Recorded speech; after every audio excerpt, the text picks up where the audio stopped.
Welcome to YouTube channel CTI master. स्वागत है आप सभी का फिर से एक नई वीडियो में। आज हम बात करेंगे पीओटी का यूनिट नंबर 4 और यूनिट नंबर 6, जिसका मैं पार्ट 1 ऑलरेडी अपलोड कर चुका हूँ। आज हम पार्ट 2 की बात करेंगे। कुछ इंपॉर्टेंट मल्टीपल चॉइस क्वेश्चंस जो एग्जाम पॉइंट ऑफ व्यू से काफ़ी इंपॉर्टेंट है, उनका डिस्कशन आप इस वीडियो में करने वाले हैं।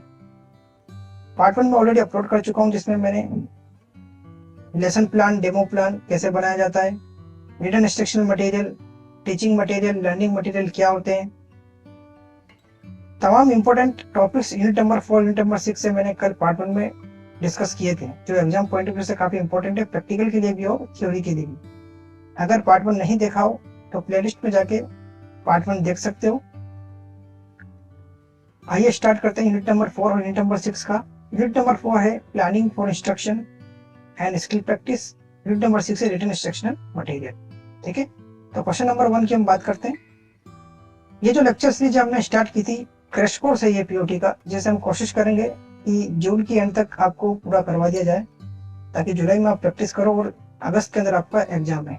ठीक है, तो जो बच्चे अगर पीओटी में कुछ भी नहीं पढ़े हैं, वो पीओटी पढ़ना चाहते हैं, तो ये जो क्रैश कोर्स स्टार्ट किया है, अगर ये आप अच्छे से पढ़ ले तो आपके एग्जाम में अच्छे मार्क्स आ जाएंगे, इजीली आप अच्छे नंबर से पास हो जाओगे। ठीक है, काफी इंपॉर्टेंट क्वेश्चन है।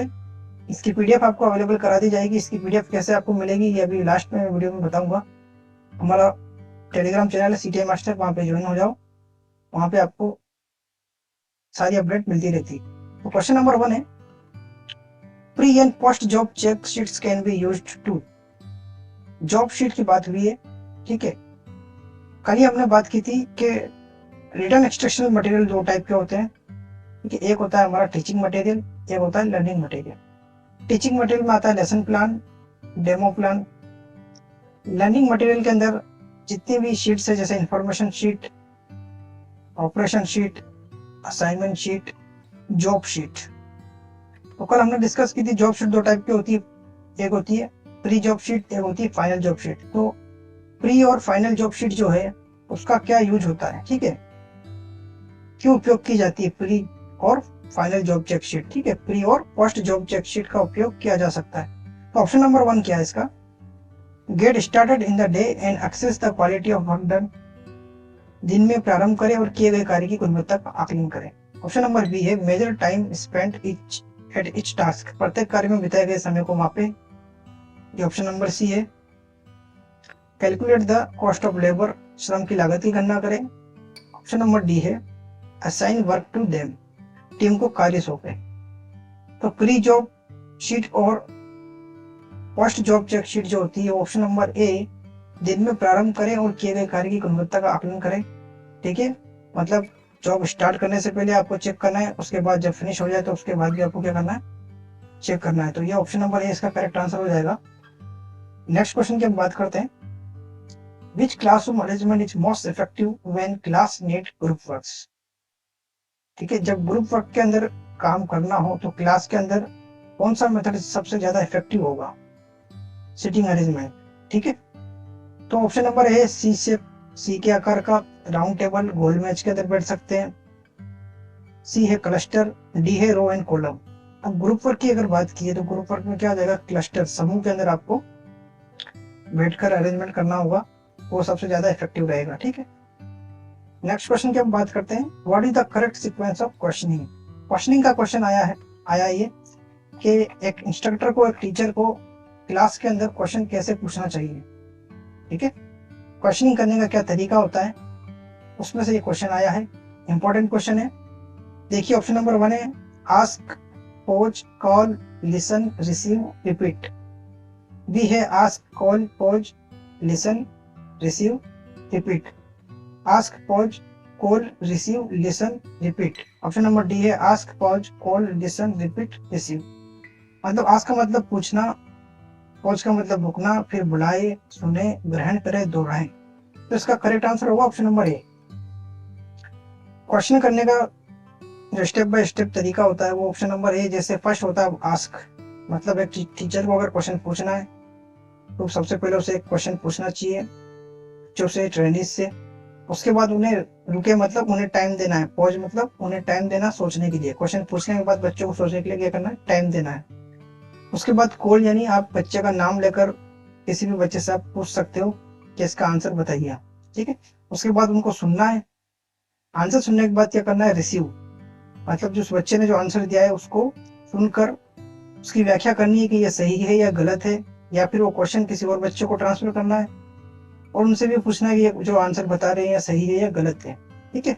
उसके बाद दोहराएं, अगर आपका क्वेश्चन का आंसर बच्चे ने सही दिया है तो उसको पूरी क्लास के अंदर वापस रिपीट करना है ताकि पूरी क्लास उसका आंसर सुन सके। अगर सही नहीं बताया तो उसका करेक्ट आंसर बताना है। तो ये एक क्रमबद्ध तरीका होता है क्वेश्चनिंग का। इसकी एक टेक्निक भी है, steps in question techniques. Question पूछने के लिए कौन कौन सी टेक्निक्स होती है, यहाँ पे देखो जो भी हमने डिस्कस किया वही है। First step, second step, third step, fourth step, five, total 6 step होती है क्वेश्चन पूछने के लिए। इससे फर्स्ट है address the question to the entire class. एक टीचर को, अनुदेशक को जो भी क्वेश्चन पूछना है, एड्रेस मतलब क्वेश्चन पूछना है पूरी एंटायर क्लास को, ठीक है। उसके बाद allow the trainings to think for correct answer. Step number 2, बच्चों को सोचने के लिए टाइम देना है उसका करेक्ट आंसर क्या होगा। Call a trainees by name to answer the question. किसी भी ट्रेनिज को आप बोल सकते हो उसका आंसर देने के लिए। स्टेप नंबर 4 क्या है, even a correct answer is given don't accept it and pass on to others. अगर बच्चे द्वारा सही आंसर दिया गया है या गलत आंसर दिया गया है, सही आंसर भी दिया गया है तो वो क्वेश्चन वापस क्या करना है आपको, किसी और बच्चे से भी क्या करना है, पास करना है। मतलब किसी और बच्चे से वही क्वेश्चन पूछना है, उसका आंसर कंफर्म करना है कि ये बच्चा जो बता रहा है ये सही है गलत है, ठीक है। तो इस टाइप से आपको क्वेश्चन को क्या करना है, पूरी क्लास के अंदर पूछना है बच्चों से, ठीक है। उसके बाद क्या, रिपीट या give correct answer and ensure whole class should hear you. फिर अगर बच्चों ने करेक्ट आंसर बताया है, ठीक है, तो आपको क्या करना है, आंसर रिपीट करना है और पूरी क्लास को करेक्ट आंसर बताना है। अगर गलत बताया तो उसको करेक्ट करना है, ठीक है, उसको करेक्ट करना है। उसके बाद लास्ट स्टेप है discuss and clear up the miss understanding if any. अगर कोई डाउट है बच्चों को कि उस क्वेश्चन का आंसर गलत है या सही है, तो वो डाउट आपको क्या करना है, टीचर को क्लियर करना चाहिए और करेक्ट आंसर बताना है बच्चों को। तो ये एक टेक्निक होती है क्वेश्चन पूछने की क्लास के अंदर, ठीक है। नेक्स्ट क्वेश्चन की हम बात करते हैं, विच of the following is not A type of oral question. इनमें से कौन सा ओरल क्वेश्चन का प्रकार नहीं है। ओरल क्वेश्चन का मतलब कौन सा हम ओरल क्वेश्चन के रूप में नहीं रख सकते। जैसे इंट्रोडक्टरी क्वेश्चन, इसमें ठीक है ये हो सकता है ओरल क्वेश्चन। डेवलपिंग क्वेश्चन, विकासशील प्रश्न भी हो सकते हैं। Analytical question, comprehension question. तो ऑप्शन नंबर सी इसका करेक्ट आंसर हो जाएगा। एनालिटिकल क्वेश्चन जो होते हैं वो ओरल टाइप नहीं हो सकते, ठीक है। ऑप्शन नंबर सी इसका करेक्ट आंसर हो गया। नेक्स्ट क्वेश्चन की हम बात करें, what is the advantage of oral test. Oral test का क्या एडवांटेज है। ओरल टेस्ट का एडवांटेज सभी को पता होगा, least expensive because no material and equipment is required. Oral test यानी वाइवा, उसके अंदर ना किसी मटेरियल की जरूरत है ना किसी इक्विपमेंट्स की जरूरत है, डायरेक्ट आप क्या करते हो, क्वेश्चन पूछते हो, आंसर मिलता है, ठीक है, ओरल टेस्ट। तो ये इसका सबसे बड़ा एडवांटेज है। नेक्स्ट क्वेश्चन की हम बात करते हैं, according to 4 step method which of the following is not a component of testing.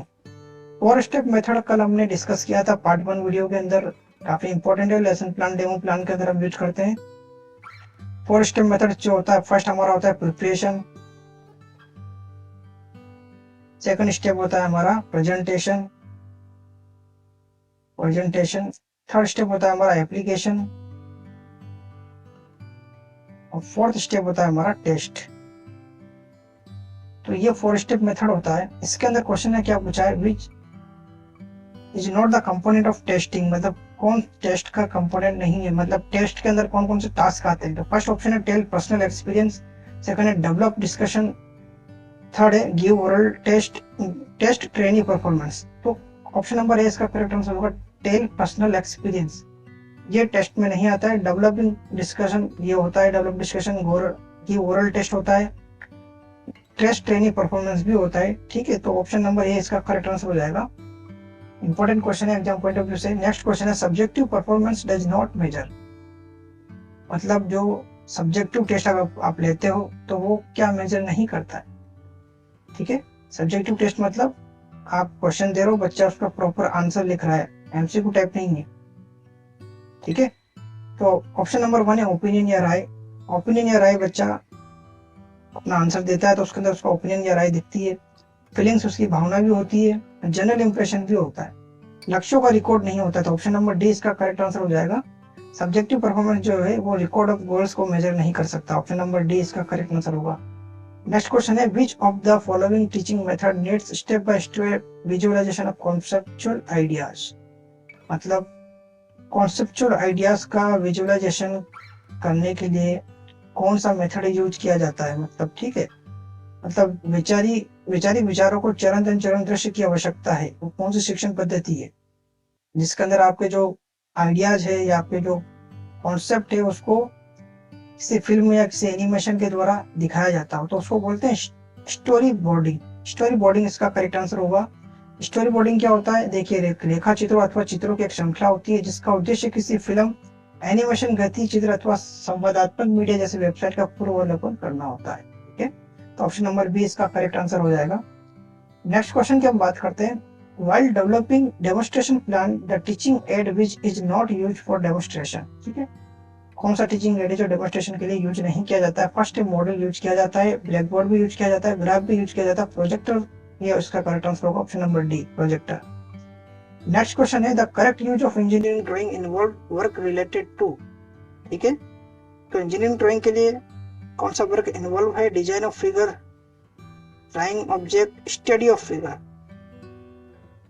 Moving figure on a plane. तो ऑप्शन नंबर सी इसका करेक्ट आंसर हो जाएगा, option number C study of figure. ठीक है, जो डायग्राम दिया होता है, जो सर्किट दिया होता है, उसका क्या करते हैं, स्टडी करते हैं इंजीनियरिंग ड्राइंग। ठीक है, ऑप्शन नंबर सी इसका करेक्ट आंसर।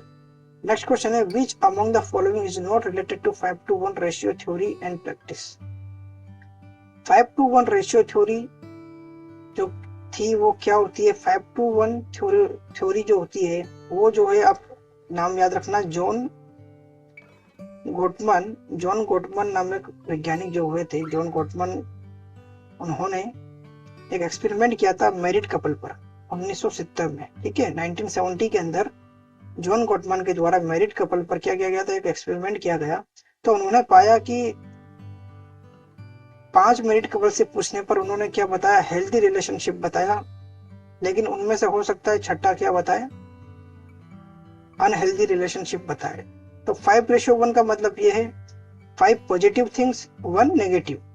ठीक है, तो ये इसका मतलब है व्यक्तिगत और कार्यस्थल दोनों में स्वस्थ संबंधों की एक जादुई अनुपात है। मतलब ये पर्सनल भी हो सकता है और यहाँ पे आप वर्क प्लेस के ऊपर भी ये लागू होता है। ठीक है, ये वर्क प्लेस पे भी लागू होता है। ठीक है, तो ये वह अनुपात है, हर एक नकारात्मक भावना या बातचीत के लिए 5 सकारात्मक भावना या अंत्यक्रिया है। ठीक है, 1970 के अंदर जॉन गोटमैन ने इसको विवाहित जोड़ों के ऊपर क्या करा था, जो मैरिड कपल थे उनके ऊपर अप्लाई किया था और ये एक थ्योरी दी थी। ठीक है, आप देख सकते हो इमोजीज के अंदर 5 तो आपको दिख रही है, पॉजिटिव है, एक है जो एंग्री के अंदर है। ठीक है, ये है नेगेटिव के अंदर। तो इस थ्योरी के अनुसार ऑप्शन नंबर ए देखिए, इट मेक पॉजिटिव एटमॉस्फेयर, ये तो बिल्कुल सही है। Poor student teacher relationship, good behaviour in classroom, ये भी सही है। इंप्रूव एकेडमिक परफॉर्मेंस, ये भी सही है। तो ऑप्शन नंबर बी इसका करेक्ट आंसर हो जाएगा, poor student teacher relationship. Okay, next question की हम बात करते हैं, विच among the following teaching style involve in development of critical thinking skill. ठीक है, तो कौन सी टीचिंग स्टाइल जो है वो क्रिटिकल थिंकिंग के लिए क्या की जाती है, यूज की जाती है। ठीक है, निम्नलिखित शिक्षण शैलियों में से कौन सी महत्वपूर्ण सोच कौशल के विकास में शामिल है। तो ऑप्शन नंबर ए है lecture style, option number B है coach style, option number C है ग्रुप स्टाइल या फिर एक्टिविटी स्टाइल। तो कौशल की अगर बात हो रही है यहाँ पे तो हम बात करेंगे एक्टिविटी स्टाइल। ठीक है, thinking skill, critical thinking skill, तो गतिविधि शैली, ऑप्शन नंबर डी इसका करेक्ट आंसर हो जाएगा। नेक्स्ट क्वेश्चन की हम बात करते हैं, preparing A demonstration plan will not cover. एक डेमोन्स्ट्रेशन प्लान प्रिपेयर करने के लिए कौन सा टॉपिक या कौन सा टास्क कवर नहीं होता है। तो short and simple points, logical steps है, कॉम्प्लेक्स स्टेटमेंट, बेसिक कॉन्सेप्ट। तो ऑप्शन नंबर सी इसका करेक्ट आंसर हो जाएगा, कॉम्प्लेक्स स्टेटमेंट्स नहीं आता है। ठीक है, नेक्स्ट क्वेश्चन है, which of the following is a critical skill for an instructor. Critical skill, एक इंस्ट्रक्टर के लिए सबसे ज्यादा क्रिटिकल स्किल क्या है, क्रिटिकल स्किल क्या है।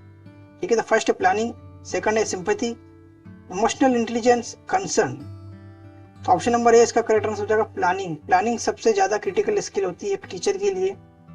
कल ही हमने डिस्कस किया था 4 स्टेप मेथड के लिए। ठीक है, प्रिपरेशन के अंदर प्रॉपर प्लानिंग करनी होती है पढ़ाने के लिए, अरेंजमेंट देखना होता है बच्चों का, सिटिंग अरेंजमेंट देखना होता है, प्रैक्टिकल कराना है तो प्रैक्टिकल के लिए लेआउट देखना होता है, वर्कशॉप की सेफ्टी देखनी होती है। तो ये सारी चीजें किसमें आती है? प्लानिंग में आती है। Lesson plan, demo plan, teaching materials, teaching ads, ठीक है, रॉ मटेरियल, ठीक है। तो ये सारी क्या है? प्लानिंग के अंदर आती है। ये क्रिटिकल स्किल है इंस्ट्रक्टर के लिए सबसे ज्यादा, planning.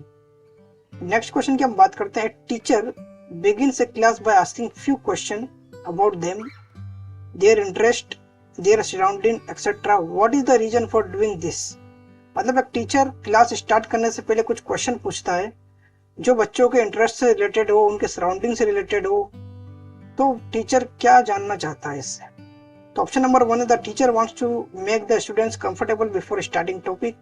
The teacher wants to know the student. Option number C है the teacher wants to understand the student's motivation to learn. Option number D क्या है? The teacher wants to introduce new topic. तो इसका correct answer होगा option number B, the teacher wants to know the students. Teacher जो है बच्चों को जानना चाहता है, इसीलिए स्टेप से वो क्वेश्चन करता है, उसके इंटरेस्ट के बारे में या उनके आसपास के सराउंडिंग के बारे में क्वेश्चन पूछ रहे हैं। इसका मतलब टीचर जो है बच्चों के बारे में जानना चाहते हैं। तो ऑप्शन नंबर बी इसका करेक्ट आंसर हो जाएगा, ठीक है।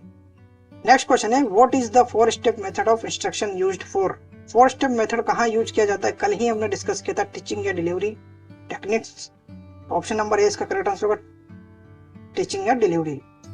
नेक्स्ट क्वेश्चन है when would you use the lecture method of teaching delivery. Lecture method का कब यूज किया जाता है? लेक्चर मेथड का यूज कब किया जाता है? देखो, फर्स्ट ऑप्शन है introducing new concept and understanding, B है इनहेंसिंग स्किल, सी है changing attitude of learner, D है इंक्रीजिंग द एप्टीट्यूड। तो लेक्चर मेथड जो यूज किया जाता है वो है introducing new concept and understanding. मतलब कोई थ्योरी टॉपिक आप पढ़ा रहे हो, कोई नॉलेज आप दे रहे हो, तो उसके लिए लेक्चर मेथड यूज किया जाता है। तो ऑप्शन नंबर ए इसका करेक्ट आंसर हो जाएगा, introducing new concept and understanding. Next question की हम बात करते हैं विच of the following method of teaching delivery allow two way of communication and learning. कौन सा मेथड है जो टू वे कम्युनिकेशन को शो करता है? तो लेक्चर जो है, डिस्कशन है, ई लर्निंग है, बिजनेस गेम। तो डिस्कशन में क्या होता है? डिस्कशन में क्या होता है? जो टीचर है या इंस्ट्रक्टर है वो पढ़ाते हैं और जो लर्नर होते हैं वो भी क्या करते हैं? क्वेश्चन पूछते हैं। तो डिस्कशन चलता है। तो डिस्कशन चल रहा है दोनों तरफ से, इसलिए इसका नाम क्या है? Two way communication. One way communication क्या होता है? जिसमें सिर्फ स्पीकर जो होता है वो बोलता है और जो सुनने वाले होते हैं वो सिर्फ क्या करते हैं? सुनते हैं। तो वो होता है वन वे कम्युनिकेशन। लेकिन अभी यहाँ पे क्या टू वे कम्युनिकेशन की बात की है, इसका मतलब डिस्कशन। इसका करेक्ट आंसर होगा option number B. Next question है why it is important to have a section of precaution in experiment sheet. मतलब एक्सपेरिमेंट शीट के अंदर सेक्शन ऑफ प्रिकॉशन क्यों दिया होता है?